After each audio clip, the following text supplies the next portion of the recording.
بسم اللہ الرحمن الرحیم۔ ناظرین السلام علیکم، میں ہوں عمر برلاس اور آپ دیکھ رہے ہیں عمر برلاس اپڈیٹس۔ ناظرین، سینکڑوں برس پرانی بات ہے، ایک نوجوان یمن سے علم فراست کی تکمیل کر کے اپنے وطن واپس آ رہا تھا۔ اس زمانے میں آج کی طرح نہ تو تیز رفتار ٹرینیں تھیں، نہ ہوا سے باتیں کرتے ہوئے ہوائی جہاز۔ زیادہ تر سفر بار برداری کے جانوروں کے ذریعے ہوتا تھا۔ نوجوان ابھی اپنی منزل سے دور تھا کہ رات نے ڈیرے ڈال دیے۔ نوجوان نے سوچا، جس مقام پر ہوں رات یہیں بسر کی جائے۔ یہ ایک چھوٹا سا قصبہ تھا۔ ایک مکان کے سامنے ایک شخص ٹہلتا ہوا نظر آیا۔ اس شخص کی پیشانی ابری ہوئی تھی اور آنکھیں نیلی۔ نوجوان نے اپنے علم فراست سے کام لیتے ہوئے اس شخص کے بارے میں غور کیا۔ نوجوان کا وجدان کہتا تھا کہ یہ شخص اچھا نہیں ہے۔ بہرحال نوجوان نے اس شخص سے رات بھر قیام کی بات کی اور وہ شخص راضی ہو گیا۔ میزبان بہت خوش اخلاق ثابت ہوا۔ اس نے نوجوان کو رات بسر کرنے کے لیے کمرہ دیا، اچھا بستر مہیا کیا، پرتکلف کھانا کھلایا، گھوڑے کے لیے گھاس کا انتظام کیا۔ نوجوان شش و پنج میں تھا۔ اس نے سوچا، یا تو علم فراست ہی غلط ہے یا پھر یہ شخص جلد ہی کوئی حرکت کرے گا۔ صبح ہوئی، نوجوان نے اٹھ کر تیاری کی، رخت سفر باندھا، میزبان سے ملاقات کی، اس کا شکریہ ادا کیا اور کہا، آپ مکہ مکرمہ تشریف لائیں تو محمد بن ادریس کا مکان دریافت کر لیجئے گا، میرے ہاں قیام فرمائیے گا۔ ابری پیشانی اور نیلی آنکھوں والے میزبان نے پوچھا، یہ تو بتائیے کہ آپ کی کوئی امانت میرے پاس تھی یا آپ نے میرے اوپر کبھی احسان کیا تھا؟ نوجوان نے کہا، نہیں۔ اس پر میزبان نے سوال کیا، میں نے آپ کا اتنا خیال رکھا، اتنا آرام پہنچایا، اس کا معاوضہ کہاں ہے؟ مہمان نوجوان نے معاوضہ دریافت کیا۔ خوش اخلاق میزبان نے ہر چیز کا معاوضہ بتا دیا۔ نوجوان نے تمام رقم ادا کر دی اور پوچھا، اور کچھ؟ اس شخص نے کہا، اب صرف مکان کا کرایہ باقی ہے۔ نوجوان نے شب بسری کا کرایہ بھی ادا کیا اور اپنے سفر پر روانہ ہو گیا۔ اب وہ مطمئن تھا کہ فراست کا علم واقعی علم ہے۔ ناظرین، یہ نوجوان تھے حضرت محمد بن ادریس رحمۃ اللہ علیہ، جو امام شافعی رحمۃ اللہ علیہ کے نام سے مشہور ہیں۔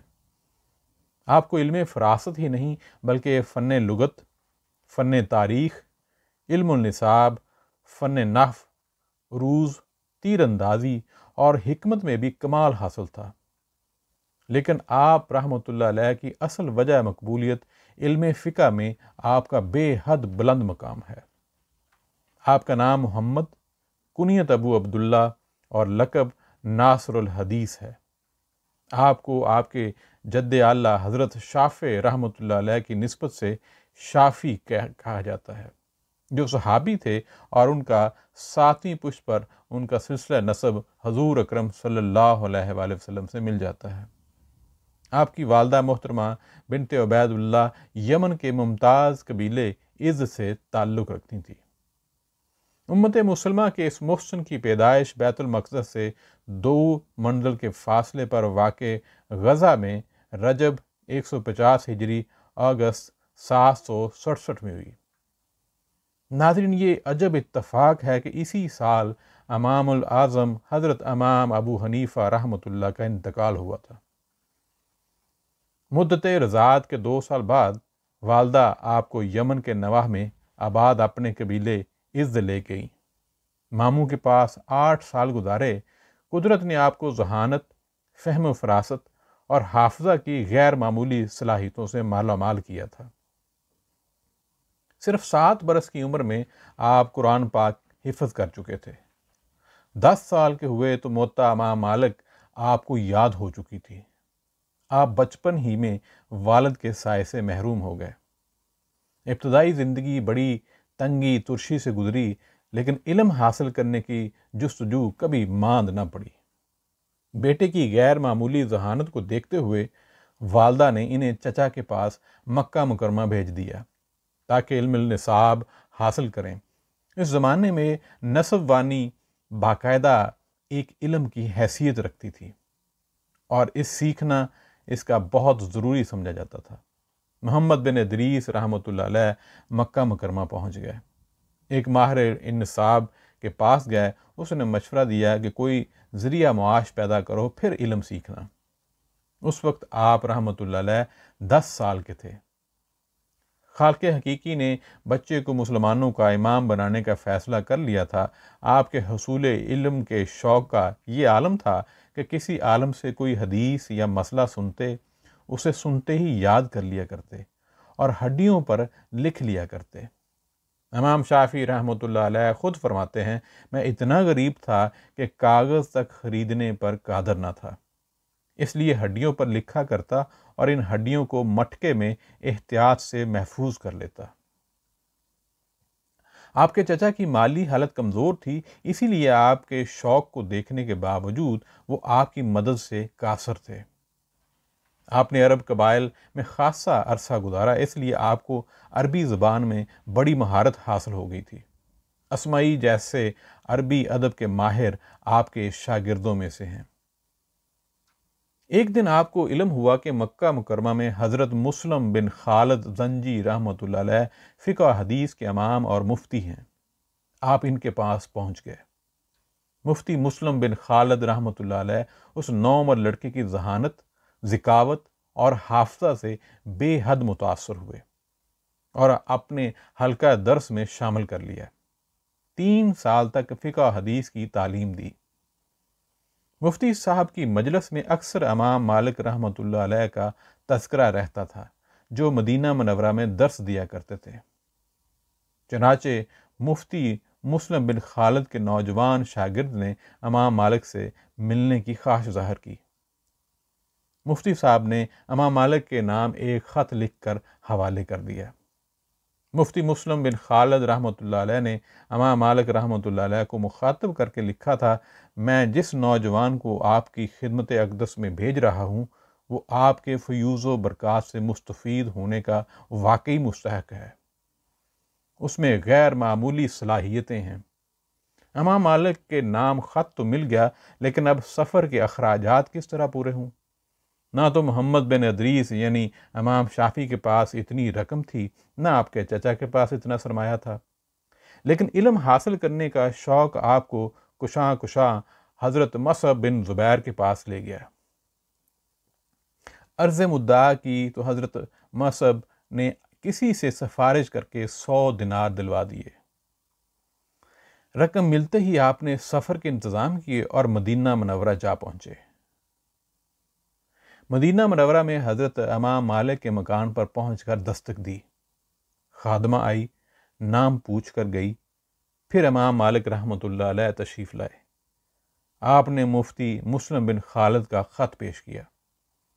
امام مالک نے خط پڑھا اور پھاڑ کر پھینک دیا۔ فرمایا، سبحان اللہ، کیا رسول اللہ صلی اللہ علیہ وآلہ وسلم کا علم اب اس قابل رہ گیا ہے کہ وہ سفارشوں سے حاصل کیا جائے؟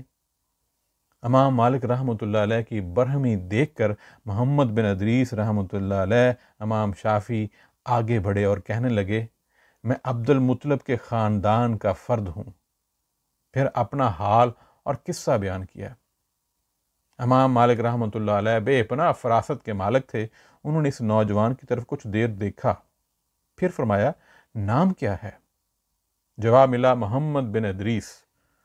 امام مالک نے فرمایا، محمد، اللہ سے ڈرو، گناہوں سے بچو، بے شک تمہاری شان بہت بلند ہوگی۔ پھر فرمایا، کل آنا اور اپنے ساتھ ایک شخص لیتے آنا جو تمہارے لیے قرأت کرے۔ امام شافعی رحمۃ اللہ علیہ خود بیان کرتے ہیں، دوسرے دن میں امام مالک کے پاس پہنچا، کتاب موطا میرے ہاتھ میں تھی، میں نے خود ہی قرأت شروع کر دی۔ امام رحمۃ اللہ علیہ کی ہیبت سے مرعوب ہو کر جب ارادہ کرتا کہ اب قرأت روک دوں تو امام مالک پسندیدگی سے فرماتے، صاحبزادے اور محمد بن ادریس رحمۃ اللہ علیہ 3 سال تک امام مالک رحمۃ اللہ علیہ سے علم حاصل کرتے رہے، دیگر 81 شیوخ سے بھی سند حاصل کی، پھر آپ مکہ مکرمہ واپس چلے گئے۔ اس کے بعد یمن میں قیام فرمایا۔ اس دوران میں آپ نے قبیلہ حزیل میں تیر اندازی، فن لغت، فن تاریخ، علم النصاب، فن نحو، عروض اور علم فراست میں کمال پیدا کیا۔ آپ رحمۃ اللہ علیہ بہترین طبیب بھی تھے۔ جالینوس، ارسطو، بکرات اور دیگر حکمائے روم و یونان کی کتب پر آپ کی گہری نظر تھی۔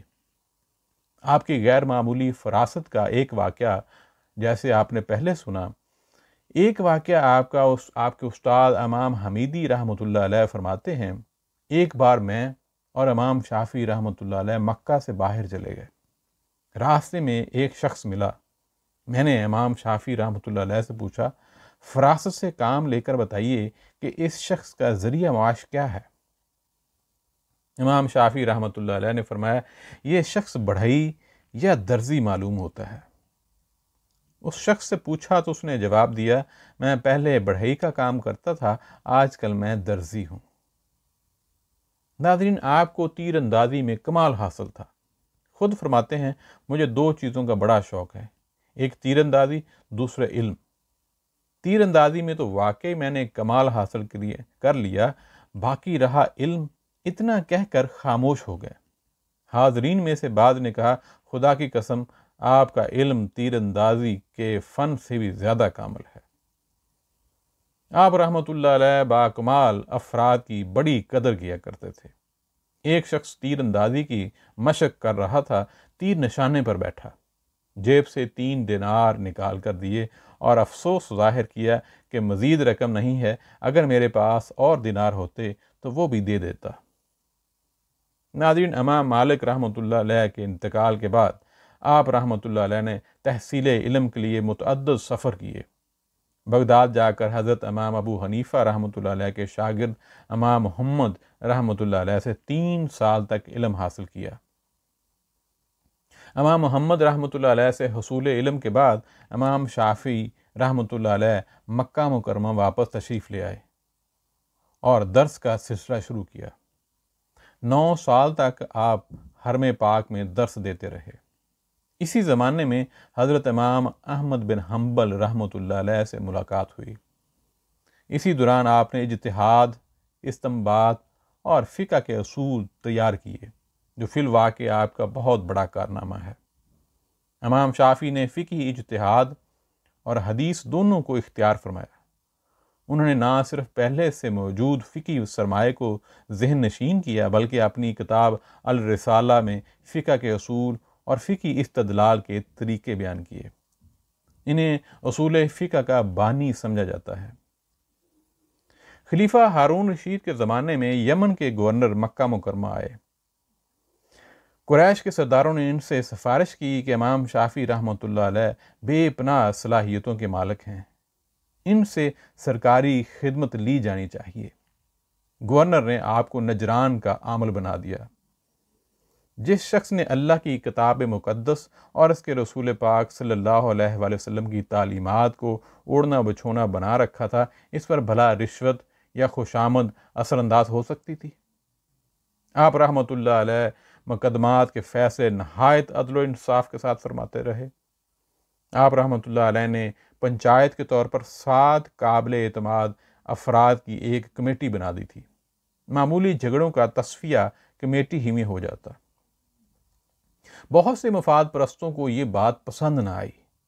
انہوں نے امام شافعی رحمۃ اللہ علیہ کے خلاف خلیفہ ہارون رشید کے کان بھرے کہ امام شافعی رحمۃ اللہ علیہ سادات میں سے ہیں اور شاید خلیفہ کے خلاف تحریک چلانے والے ہیں۔ ہارون نے امام صاحب کو فی الفور بغداد بھیجنے کا حکم صادر کر دیا۔ جب امام صاحب رحمۃ اللہ علیہ کو ہارون رشید کے دربار میں پیش کیا گیا تو چمڑے کے فرش پر بٹھا دیا گیا اور آپ کو شہید کر دینے کے لیے تلوار لائی گئی۔